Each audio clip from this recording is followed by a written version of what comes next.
வணக்கம். சூரியனின் குத்துக்கதிர் இன்றைக்கு எங்கே, நாளை எங்கே, வரக்கூடிய நாட்கள் எங்கே? நிழலில்லாத பகுதி இன்றைக்கு எங்கே, நாளை எங்கே, வரக்கூடிய நாட்கள் எங்கே? சூரியனின் குத்துக்கதிர் தமிழ்நாட்டிலே வரக்கூடிய 24, 25ஆம் தேதி வரை இருக்கும். அதற்கு பிறகு ஆந்திர பிரதேசம் மற்றும் அதற்கு வடக்கே ஒடிசா, மேற்கு வங்கம் ஜூன் 21ஆம் தேதி சென்றடையும். ஆக பூமியானது 23 டிகிரி சாய்ந்த நிலையில் சுடுகின்ற காரணத்தினாலே கடக ரேகைக்கும் மகர ரேகைக்கும் இடைப்பட்ட பகுதியில் நிலநடுக்கோட்டை மையமாக வைத்து வடக்கும் தெற்குமாக சூரியன் குத்துக்கதிர் பயணிப்பதன் காரணமாக பருவ காலங்கள் மாறுபடுகிறது. கோடை, குளிர், மழை என்று மாற்றங்களுடன் இந்த பூமி விளங்குகிறது. அதன் அடிப்படையில் சூரியன் குத்துக்கதிர் கடந்த 10ஆம் தேதி குமரி முனையை தொட்டது. 11, 12, 13, 14ஆம் தேதி வரைக்கும் ராமநாதபுரம் மாவட்டம் வரைக்கும் 15ஆம் தேதி நேற்றைக்கு தொண்டி உள்ளிட்ட மணமேல்குடி உள்ளிட்ட இடைப்பட்ட பகுதிக்கு வந்தது. இன்றைக்கு டெல்டாவின் தெற்கு பகுதிக்கு வந்தது. கோடியக்கரை மற்றும் அதற்கு நேராக இருக்கக்கூடிய அதிராமப்பட்டினம், முத்துப்பேட்டை, மனோரா, பேராவூரணி, ஆலங்குடி, புதுக்கோட்டை மற்றும் அப்படியே நத்தம், திண்டுக்கல் போன்ற பகுதிகளுக்கு இந்த சூரியன் குத்துக்கதிர் பழனிக்கு தெற்கே வால்பாறை வரைக்கும் இந்த சூரியன் குத்துக்கதிர் இன்றைக்கு விழுந்தது.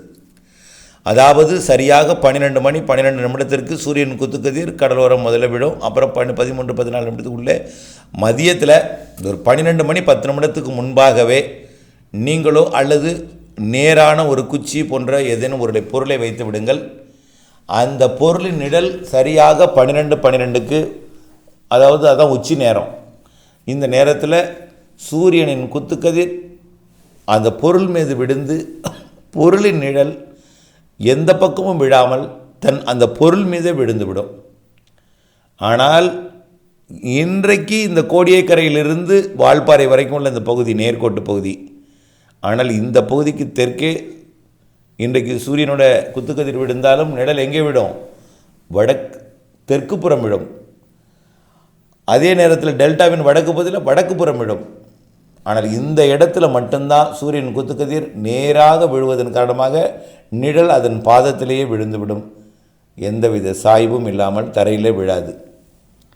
நாளை அதாவது 17ஆம் தேதி டெல்டாவின் மன்னார்குடியை மையமாக வைத்து, அதாவது வேளாங்கண்ணி, திருக்குவளை, கீழ்வேலூர், மன்னார்குடி, நீடாமங்கலம், தஞ்சாவூர், திருச்சிராப்பள்ளி மற்றும் அப்படியே பார்த்திங்கன்னா கரூர் மாவட்டத்தின் தெற்கு பகுதி, அரவக்குறிச்சி, தாராபுரம், பொள்ளாச்சி, கோயம்புத்தூர் மாவட்டத்தோட கிணத்துக்கடவு மற்றும் பாலக்காடு இந்த வழித்தடத்தில் சூரியன் குத்துக்கதிர் பயணிக்கும்.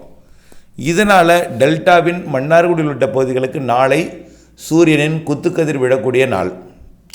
சரியாக 12 மணி 8, 9 நிமிடத்திற்குள்ளார ஒரு பொருளை செங்குத்தாக 90 டிகிரி நேராக வைத்து பொறுத்திருந்து பார்த்தால் நிழல் முதலிலே சூரியன் கிழக்கே இருக்கும் பொழுது மேற்கு பக்கம் விடும், மேற்கே இருக்கும்போது கிழக்கு பக்கம் விடும், உச்சியில் அதன் பாதத்தில் விடும்.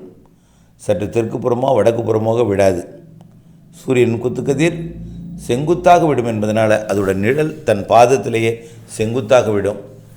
இதற்கு அடுத்தபடியாக எங்கே போகும்? இதற்கு வடக்கே உள்ள ஊர்களுக்கு, அதாவது மயிலாடுதுறை மாவட்டம், அரியலூர், பெரம்பலூர் மாவட்டம், திருச்சி மாவட்டம் வழியாக, கரூர் மாவட்டம் மத்திய பகுதி வடக்கு பகுதி வழியாக, கோயம்புத்தூர் மாவட்டத்தோட பல்லடம், கோயம்புத்தூர் இந்த பகுதி வழியாக, அதுக்கு அடுத்த நாள் 18ஆம் தேதி இப்படி கொஞ்சம் கொஞ்சமாக வடக்கு நோக்கி சூரியன் குத்துக்கதிர் நகரும் பொழுது அடுத்தடுத்த ஊர்களுக்கு நிழலில்லாத பகுதியாக அமையும். இறுதியில் வரக்கூடிய 24ஆம் தேதி சென்னையில் சூரியன் குத்துக்கதிர் விழும். 25ஆம் தேதி சென்னையை தாண்டி பழவேற்காட்டை தாண்டி தடாவை தாண்டி செல்லும். 25ஆம் தேதி 26 ஆந்திர பிரதேசத்துக்கு போயிடும். இப்படி ஜூன் மாதம் 21ஆம் தேதி கடகரேகையை அடையும். கடகரேகை அடைந்த பிறகு மீண்டும் தெற்கு நோக்கி திரும்ப தொடங்கும். இப்படி செப்டம்பர் மாதம் 21ஆம் தேதி நிலநடுக்கோட்டை அடையும் அடித்தளத்தில் ஆகஸ்ட் மாதம் மீண்டும் தமிழ்நாட்டில் சூரியன் குத்துக்கதிர் விடக்கூடிய நாட்களாக இருக்கும். ஆகஸ்ட் செப்டம்பர் மாதம் தமிழ்நாடு, தென் தமிழ்நாடு செப்டம்பர் 21ஆம் தேதி நிலநடுக்கோட்டுக்கு சென்றடையும் வரையில் தென் தமிழ்நாடு டெல்டா மாவட்டங்களுக்கு ஆகஸ்ட் செப்டம்பரில் சூரியன் குத்துக்கதிர் விடும். அந்த நேரத்தில் ஒரு கோடையாக தெரியாது. காரணம், தென்மேற்கு பருவக்காற்று சாரலுடன், தூறலுடன், இதமான வெப்பத்துடன் குளிர்ச்சியான சீதோஷ்ண நிலையுடன் இருக்கும் என்பதனால் பெரிய அளவில் வெப்பம் தெரியாது. ஆகவே மீண்டும் 2வது சூரியன் குத்துக்கதிர் விழக்கூடிய மாதம் ஆகஸ்ட் மாதம். செப்டம்பர் 21 நடுக்கோட்டுக்கு போயிடும்.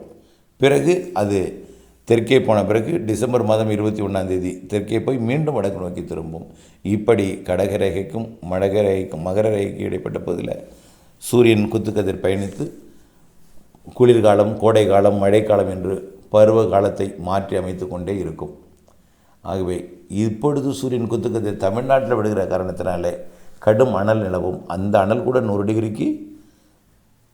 டிகிரியை ஒட்டித்தான் இருக்குது. இந்த ஆண்டு கோடை மழை சராசரி கூடுதல் இருக்கிறது. கண்டிப்பாக கோடை மழை பொழிவிற்கு சூரியன் குத்துக்கதிர் அதனால் ஏற்படக்கூடிய காற்று லேசாகி மேலிடுதல், பிறகு கிழக்கு மேற்கு காற்று சந்திப்பு, காற்று குவிதல் எல்லாமே நல்ல மழைப்பொழிவை, கோடை மழைப்பொழிவை கொடுக்கப் போகிறது என்பதை தெரியப்படுத்த விரும்புகிறேன். ஆகவே சூரியனின் குத்துக்கதிர் தொடர்பான ஆய்வறிக்கையை சமர்ப்பித்திருக்கிறேன். நீங்கள் இந்த ஆய்வை நாளை 11:45 ஏற்பாடு செய்து 12:10 சூரியனின் குத்துக்கதிர் விழ அதன் பாதத்திலேயே நிழல் விடும் என்கின்ற ஆய்வறிக்கையை நீங்கள் பார்த்து ரசித்து பிறருக்கும் அந்த அறிவியல் பூர்வமான தகவல்களை வழங்கியும் உதவுமாறு கேட்டுக்கொள்கிறேன்.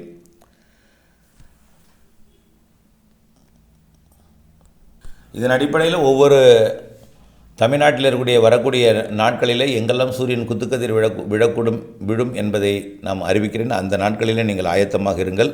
ஏப்ரல் 17 டெல்டா மாவட்டங்களின் மையப்பகுதி, ஏப்ரல் 18 மயிலாடுதுறை உள்ளிட்ட மாவட்டங்கள் வழியாக மயிலாடுதுறை, அரியலூர், பெரம்பலூர், திருச்சி, அதேபோல் கரூர் மாவட்ட வடக்கு பகுதி, திருப்பூர் வடக்கு, கோயம்புத்தூர் வடக்கு இந்த பகுதி வழியாக இருக்கும். ஏப்ரல் 19 மயிலாடுதுறை மாவட்டத்தோட வடக்கு பகுதி, கடலூர் மாவட்டத்தை ஒட்டிய எல்லை பகுதி வழியாக இது பயணிக்கும்.